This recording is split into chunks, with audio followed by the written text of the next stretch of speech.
अगर हमारे पास कोई भी हाइड्रोकार्बन हो और हम लोग किसी का भी कंबशन करना चाहते हैं, combustion, burning in the presence of oxygen, हमारे पास कोई भी हाइड्रोकार्बन है और अगर हम किसी का भी कंबशन करना चाहते हैं तो कंबशन के लिए हमको उसको इन द प्रेजेंस ऑफ ऑक्सीजन करना पड़ेगा और वो जलने के बाद हमेशा दो ही चीज देगा, CO2 एंड H2O। इसमें लिखिएगा benzene when heated in the presence of air,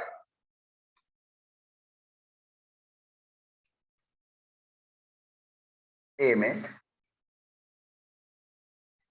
benzene when heated in the presence of air, जब भी बेंजीन को हम लोग गर्म करते हैं एयर के प्रेजेंस में, benzene when heated in the presence of air, it burns with सूटी फ्लेम, मतलब ऐसा फ्लेम जिसमें कालिख ज्यादा हो। कोई दिया हुआ का तेल जलाएगा तो ऊपर काला काला पड़ जाता है, बिकॉज वो फ्लेम होता है sooty flame, producing CO2 and H2O, producing CO2 and H2O। Benzene को जब भी हीट करते हैं in the presence of air, air के प्रेजेंस में, तो वो जलता है सूटी फ्लेम के साथ और वो दो ही चीज देता है, एक कार्बन डाइऑक्साइड और दूसरा वाटर। ध्यान से समझिएगा, हमारे पास है C6H6 और हमने उसको ऑक्सीजन के प्रेजेंस में बर्न किया, जलाया, तो जलाते ही वो दो चीज देता है, CO2 प्लस H2O। कार्बन 6 है, यहां पे 6 लिख दिए, हाइड्रोजन 6 है, यहां पे 3 लिख देंगे, 3 2 6। अब ऑक्सीजन कितना हो गया, 6 2 12 प्लस 3 15, तो यहां जो ऑक्सीजन है उसके आगे आपको लिखना पड़ेगा 15/2, क्योंकि अगर आप सिर्फ 15 लिखते तो 15 × 2 30 हो जाता। ये 15/2 का मतलब 7.5, और 7.5 को 2 से करेंगे तो 15 आएगा। अगर आप एक लाइन में चाहते हैं तो पूरे को 2 से मल्टीप्लाई कर दीजिए, तो आएगा 2C6H6 प्लस 15O2, हीट करने पे 2 6 12 CO2 प्लस 2 3 6 H2O। कभी भी कोई स्टूडेंट अगर बेंजीन को बर्न करता है तो बेंजीन ऑक्सीजन के प्रेजेंस में जलता है और ऑक्सीजन के प्रेजेंस में बर्न करता है वो सूटी फ्लेम के साथ, बहुत ही धुआं सूटी फ्लेम के साथ बर्न करता है और वो दो चीज देता है, एक कार्बन डाइऑक्साइड और दूसरा वाटर। किसी भी हाइड्रोकार्बन में आप यही कंसेप्ट अप्लाई कीजिएगा। बी, ध्यान समझिएगा, लेट्स सपोज उसके जगह पे आपके पास कुछ और होता, C8H8 नेप्थलीन। अब इसको अगर आप जलाते तो उससे कोई फर्क नहीं पड़ता, जलने के बाद वही बनेगा, CO2 प्लस H2O। अब बैलेंस कर लीजिए, कार्बन यहाँ 8 है, यहाँ पे 8 लग गया, हाइड्रोजन भी 8 है, यहाँ 2 पहले से तो 4 लग गया, 8 × 2 16 और 4 20, यहाँ पे लग जाएगा 10। यानी कभी भी केमिस्ट्री में अगर आपसे पूछेंगे कि बाबू आप किसी भी हाइड्रोकार्बन का करते हैं combustion in the presence of oxygen, तो आपको बोलना है कि सर किसी का भी कंबशन कीजिएगा ना सर, तो कोई नया बात नहीं है सर। ऑर्गेनिक कंपाउंड्स में जितने भी हैं सर, उसमें से आप कोई का भी कंबशन करेंगे सर तो दो ही चीजें मिलेगी सर, एक सर कार्बन डाइऑक्साइड और दूसरा वाटर। इसलिए ऑर्गेनिक में कभी कंबशन का टॉपिक आए तो उसमें ज्यादातर एनर्जी कैलकुलेट करने को आता है ये थर्मोडायनेमिक्स में इसका क्वेश्चन था, Hess's law of constant heat summation करके।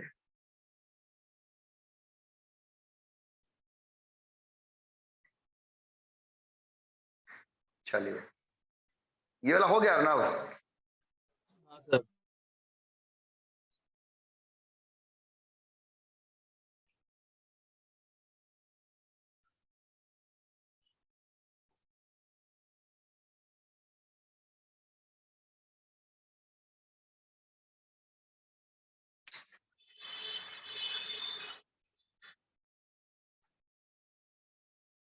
लिख लिया माही? हाँ सर लिख लिया। जी, मतलब कंबशन भी अब एक बार पढ़ लिए, दूसरी बार बार बार पढ़ने का जरूरत नहीं होगा। आखिर बेंजीन में कैसा कैसा प्रॉपर्टी है? तो पहला है कि स्टूडेंट वो अनसैचुरेटेड तो है ही, नॉन बायोडिग्रेडेबल है, स्मेल भी बहुत हार्ड होता है, पेंट में होता है, फिनाइल में होता है बेंजीन, कोई जो केमिकल से कलर बनते हैं उसके अंदर बेंजीन होता है, ये सब का जो फ्लैक्स पे कलर प्रिंट होता है, ये सब का स्मेल बहुत हार्ड होता है। अगर कहीं पे घर में पेंट किया हुआ हो, आपको मालूम ना हो, फिर भी एक तो चमक और दूसरा उसके स्मेल से आप पहचान जाएंगे कि वहां पेंट हुआ है। तो ये जो इससे बहुत सारे इंसेक्टिसाइड्स भी बनते हैं, और ये टॉपिक क्लोरीनेशन में आता है, क्लोरीनेशन ऑफ बेंजीन, क्योंकि इस कंपाउंड को क्लास 12th में भी पूछा गया है बहुत बार, इसीलिए आपको पढ़ना जरूरी है। अगर बेंजीन को क्लोरीन गैस के साथ रिएक्शन करा दिया जाए अल्ट्रा वायलेट के प्रेजेंस में, बिना हीट किए, नहीं हीट बेंजीन है तो हीट करना पड़ेगा 500 केल्विन तक हीट करके, तो वो BHC बनाता है, बेंजीन हेक्साक्लोराइड, जिसको गैमेक्सिन या लिंडेन बोलते हैं। मार्केट में मिलने वाला कोई भी जो खेती करता है वो कीड़ा का दवाई छिड़कता है ताकि फसल खराब ना हो जाए, उस पर कीड़े ना लगे, उसके अंदर यही होता है BHC। यानी if benzene C6H6 is heated strongly with Cl2 chlorine gas, इसलिए नाम हो गया chlorination, at 500 Kelvin in the presence of UV rays, ultraviolet rays के प्रेजेंस में, it gives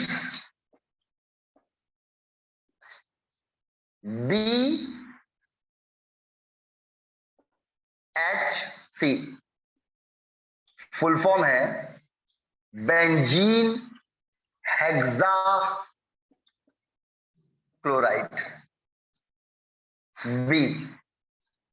BHC जिसका नाम बेंजीन हेक्सा क्लोराइड है, is also called gammexane and it's commercial name, मतलब जिस नाम से ये मार्केट में बिकता है उसको कॉमर्शियल नेम कहते हैं। कॉमन नेम, IUPAC नेम, और एक और नाम होता है commercial name. Its commercial name is lindane.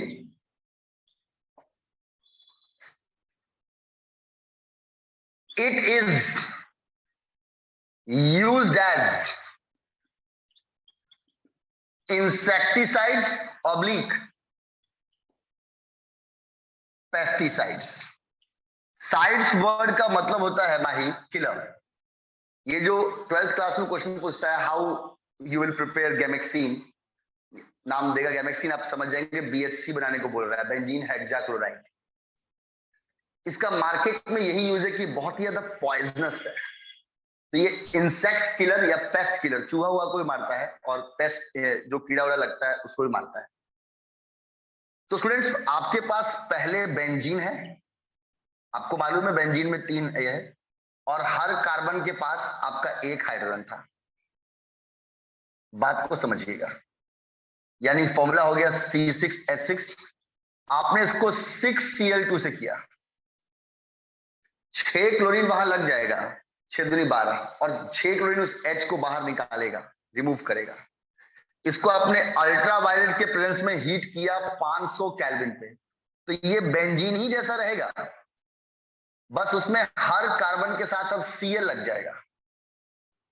Structure अभी भी बेंजीन का ही है, स्ट्रक्चर अभी भी बेंजीन का ही है, लेकिन सब हाइड्रोजन निकल गया, प्लस आ गया बाहर 6HCl, सब हाइड्रोजन निकल गया और सब में लग गया क्लोरीन।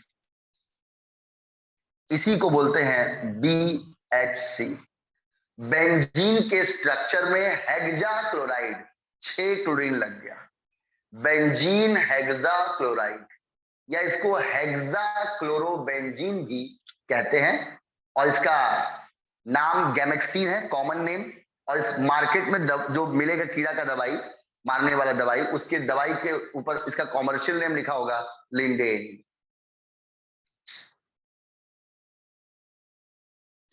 तो क्लोरीनेशन ऑफ बेंजीन से आप एक बहुत ही इंपॉर्टेंट पेस्टिसाइड या इंसेक्टिसाइड बना सकते हैं।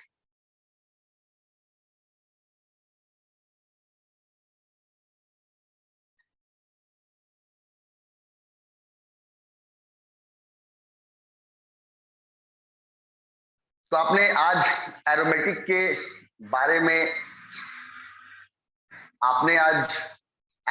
के बारे में सबसे पहले ये पॉइंट समझा, एरोमेटिक कंपाउंड्स एलिफेटिक का डेरिवेटिव है, कैसे आप उसको पहले साइक्लो बनाते हैं, फिर उसमें पाई बॉन्ड या उसको अनसैचुरेटेड बनाते हैं। उसके बाद आपने ये भी पढ़ा कि बेंजीन या किसी भी हाइड्रोकार्बन का कंबशन करने पे CO2 और H2O मिलता है, और क्लोरीनेशन ऑफ बेंजीन से आप एक बहुत अच्छा बना सकते हैं ये कंपाउंड, जो कि एक बहुत ही बेस्ट इंसेक्टिसाइड और पेस्टिसाइड है, नेचर से काफी पॉइजनस है।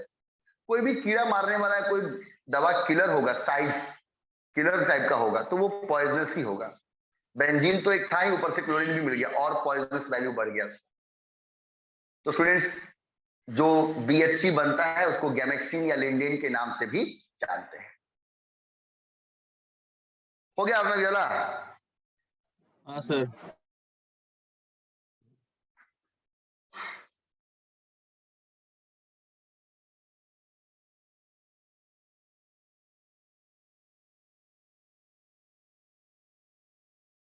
चलिए, अब एक कल वाला बात था,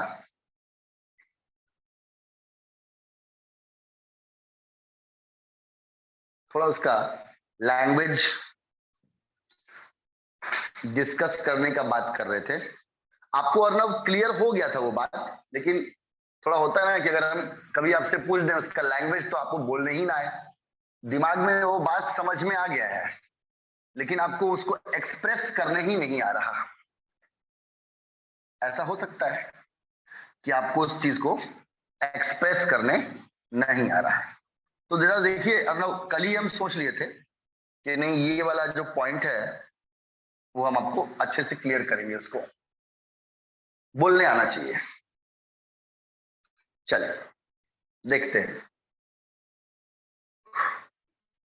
जैसे ये नोट ही में है,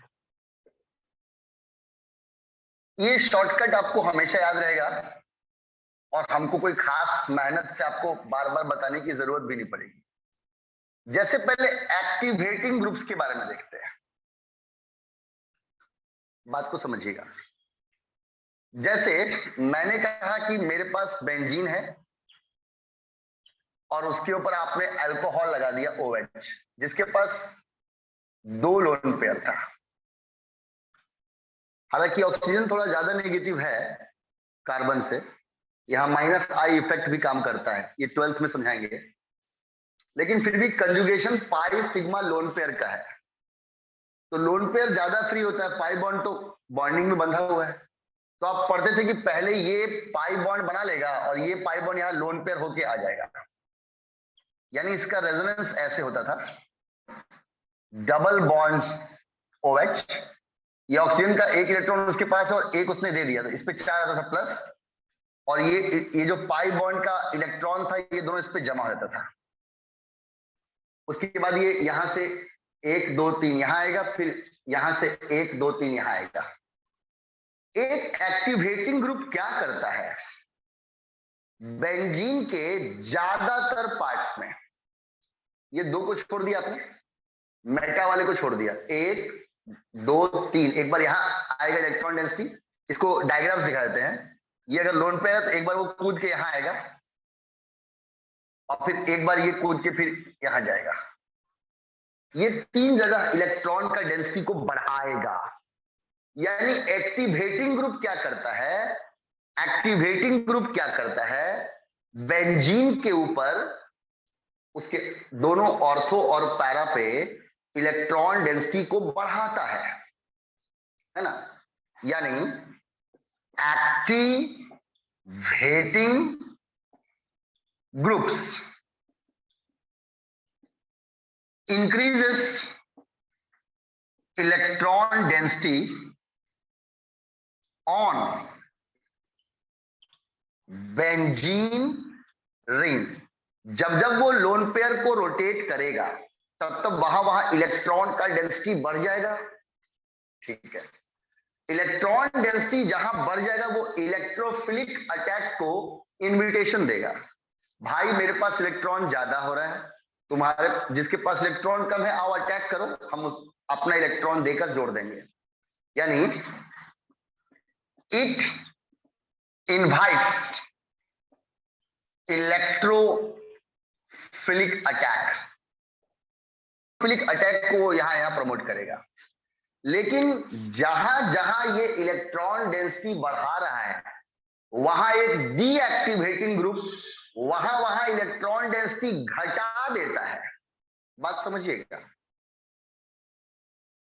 अब अगर ये एक डीएक्टिवेटिंग ग्रुप का बात किया जाए, जैसे आपका बेंजीन पे लग गया नाइट्रो, एंड डबल बॉन्ड हो और डेटिव बॉन्ड हो, ये नाइट्रोजन से दोनों ज्यादा नेगेटिव है, ये ऑक्सीजन ज्यादा नेगेटिव है, ये पाई इलेक्ट्रॉन्स को अपने पे खींच लेगा, जिसकी वजह से इसके पास इलेक्ट्रॉन डेंसिटी कम हो जाएगी, तो ये पाई उधर मूव कर जाएगा और चार्ज यहां प्लस आ जाएगा। यानी जब नाइट्रो ने रेजोनेंस करना शुरू किया तो ज्यादा नेगेटिव होने के चलते इसने दोनों इलेक्ट्रॉन को अपने पे खींच, इस पे माइनस आ गया, इस पे प्लस आ गया, N से O ज्यादा नेगेटिव है, तो ये दोनों इलेक्ट्रॉन्स के पेयर को उसने अपने में खींच लिया। एक तो उसी का था, एक N का था, तो N वाले के जगह पे लग गया प्लस, और अब ये पाई इस प्लस को पूरा करने के लिए उल्टा उसमें मूव करेगा। फिर ये प्लस पहले यहां आएगा, फिर 1 2 3, फिर ये प्लस यहां आएगा, फिर 1 2 3, फिर ये प्लस यहां आएगा। अब अर्णव ध्यान से समझिएगा, जहां जहां इसने इलेक्ट्रॉन डेंसिटी को लोन पेयर को रोटेट करके इलेक्ट्रॉन डेंसिटी बढ़ाया था, डीएक्टिवेटिंग ग्रुप वहां इलेक्ट्रॉन डेंसिटी कम कर देता है, तो फिर दो ही जगह उसका इलेक्ट्रॉन डेंसिटी सही रहता है, इलेक्ट्रॉन रहता है अच्छा खासा।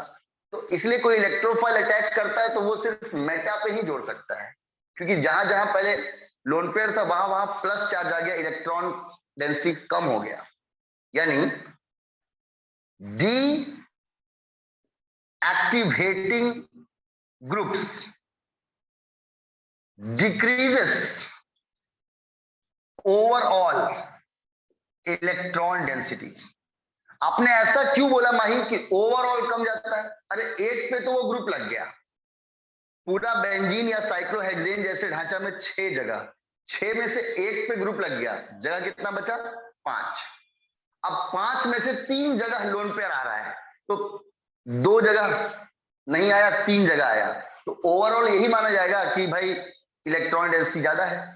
वैसे ही इसमें भी एक जगह नाइट्रो आके लग गया, 6 में से एक जगह पे आके लग गया नाइट्रो, जगह बच गया 5, 5 में से 3 जगह प्लस चार्ज आया, मान इलेक्ट्रॉन डेंसिटी लो, बस 2 जगह इलेक्ट्रॉन ठीक ठाक, तो ओवरऑल तो इलेक्ट्रॉन डेंसिटी कम ही ना कर दिया, ओवरऑल इलेक्ट्रॉन डेंसिटी जहां जहां कम हो जाता है वहां इलेक्ट्रोफाइल आके नहीं जुड़ पाएगा, इलेक्ट्रोफाइल के पास तो अपने ही कम है, तो फिर दोबारा वो वहां थोड़ी अटैक करेगा जहां पे कम होता है, तो फिर वो वहां अटैक करेगा जहां पे ज्यादा होता है। इसीलिए हमेशा डीएक्टिवेटिंग मेटा पे जोड़ता है, बस यही 2 जगह उसके पास बचा ही है। और जो एक्टिवेटिंग ग्रुप होता है वो ऑर्थो, पैरा या कभी कभी 2, 4, 6 तीनों पे जोड़ता था। आपने जब फिनॉल का नाइट्रेशन किया था कॉन्क HNO3 से इन the presence of conc H2SO4, तो याद कीजिए उसका NO2+ तीनों जगह जुड़ा था, क्योंकि वो तीनों जगह इलेक्ट्रॉन की डेंसिटी अच्छा था। अर्णव बोलेगा सर इसमें कौन सा बात हमको अपने माइंड में नोट करना है, तो हम अर्णव को बोलेंगे कि अर्णव आपको ये बात नोट करना है, आपको ये बात नोट करना है कि कोई भी एक्टिवेटिंग ग्रुप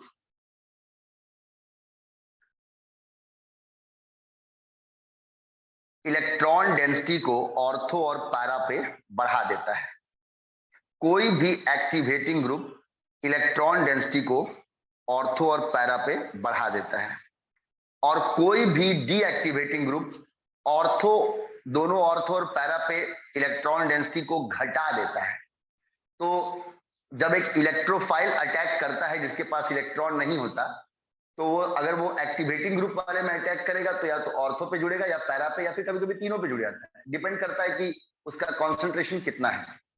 और अगर कोई डीएक्टिवेटिंग ग्रुप बेंजीन के रिंग में लगा हुआ होगा, तो जहां जहां प्लस है वहां पे जुड़ने का चांस ही नहीं है इलेक्ट्रोफाइल का, क्योंकि वहां तो इलेक्ट्रोफाइल के पास भी कम है और उसके पास तो ऑटोमेटिक कम है, तो वो हमेशा वो जो 2 जगह बचा इधर मेटा वाला बस वहीं पे जुड़ सकता है। इसीलिए डीएक्टिवेटिंग ग्रुप मेटा डायरेक्टिंग होते हैं।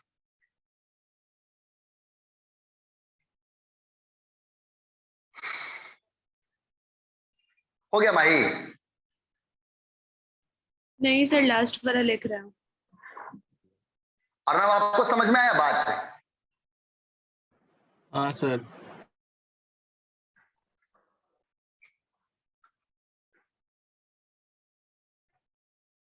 तो अभी आपसे जब भी हम पूछेंगे, और आपसे अगर पूछेंगे बाबू हमको एरोमेटिक बताओ, तो बोलिएगा सर कंप्लीट कंजुगेशन, प्लेनरिटी, और sir electron, pi electrons 4n+2 होना चाहिए। बोलेंगे माही एरोमेटिक बताओ, एंटी एरोमेटिक बताओ, sir complete conjugation, all carbons must have planarity, और सर इलेक्ट्रॉन्स 4n होना चाहिए in the sequence of 4n। Sir जो एरोमेटिक था ना सर, उसमें 4n+2 में n जो था सर वो 0, 1, 2 ऐसे कुछ भी हो सकता है सर।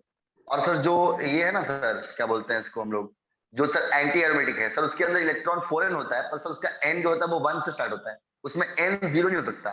सर अगर n 0 करेगा तो इलेक्ट्रॉन पाई इलेक्ट्रॉन 0 हो जाएगा, तो फिर तो ये रूल काम नहीं करेगा। और सर हमको एक्टिवेटिंग डीएक्टिवेटिंग सर दोनों दिमाग में हम रख लिए सर। सर एक्टिवेटिंग ग्रुप 5 में से 3 पोजीशंस पे जो जिसमें 2 ऑर्थो और 1 पैरा होता है, इसमें 2 ऑर्थो और 1 पैरा होता है सर, वहां वो लोन पेयर को रोटेट करके ना सर इलेक्ट्रॉन डेंसिटी को बढ़ा देता है सर। इसलिए कोई भी इलेक्ट्रोफाइल अटैक करने आता है ना सर, तो वहीं पे आकर अटैक करता है। और सर जो आपका डीएक्टिवेटिंग ग्रुप है सर, वो वही 3 जगह पर, 5 में से वही 3 जगह पे प्लस चार्ज ले आता है, मतलब इलेक्ट्रॉन डेंसिटी को सर कम कर देता है सर। तो इलेक्ट्रॉन डेंसिटी कम हो जाता है ना सर, इलेक्ट्रॉन डेंसिटी, तो सर उससे क्या होता है कि वो इलेक्ट्रोफाइल अटैक करने आएगा तो वहां नहीं करेगा सर अटैक, वो वहां करेगा जहां पे प्लस चार्ज नहीं है सर, इसलिए वो हमेशा मेटा पे जोड़ता है। चलिए भाई हो गया ना अर्णव? हाँ सर।